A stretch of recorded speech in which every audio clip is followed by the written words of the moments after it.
கொத்து கொத்தா இருக்கிற இதுதான் அத்திக்காங்க. இந்த அத்திக்காவை நிறைய பேருக்கு எப்படி சமைக்கணும்னே தெரியறதில்ல. அதனாலேயே இதை யாரும் வாங்கவும் மாட்டாங்க.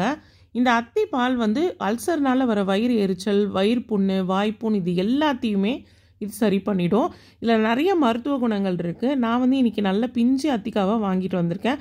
அத்திக்காய் வாங்குறப்போ நல்லா இந்த மாதிரி பச்சையாக இருக்கிறதா பார்த்து வாங்கிக்கோங்க. கொஞ்சம் கலர் சேஞ்ச் ஆனது பெருசு பெருசாக இருக்கிறதெல்லாம் வாங்காதீங்க. ஏன்னா அதிலெல்லாம் பூச்சி இருக்கும். அத்திக்காய்லாம் வாங்கினீங்கன்னா அன்றைக்கே சமைச்சிடணுங்க. ஃப்ரிட்ஜிலலாம் ஸ்டோர் பண்ணி வச்சாலும் அதில் வந்து பூச்சி கண்டிப்பாக வந்துடும். நான் வந்து இன்றைக்கி அத்திக்காய் வச்சு முட்டை ஊற்றி பொரியல் பண்ண போகிறேன். அத்திக்காயில் சாம்பார் வைக்கலாம், கூட்டு வைக்கலாம், தொக்கு பண்ணலாம், ஃப்ரை பண்ணலாம், இந்த மாதிரி நிறைய ஐட்டம் செய்யலாம். நான் இன்றைக்கி முட்டை ஊற்றி தாங்க பொரியல் பண்ண போகிறேன்.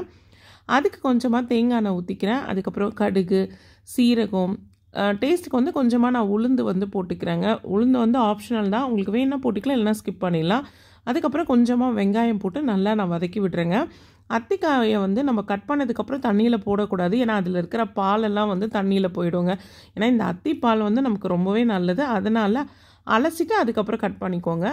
நான் வந்து இதுக்கு தண்ணிலாம் எதுவுமே ஊற்ற போகிறது இல்லைங்க. ஏன்னா இது மூடி வச்சு நம்ம வேக வச்சாலே சீக்கிரத்தில் இது வந்து வெந்துடும். இதுக்கு தண்ணி ஊற்றணுன்ற அவசியமே இல்லை.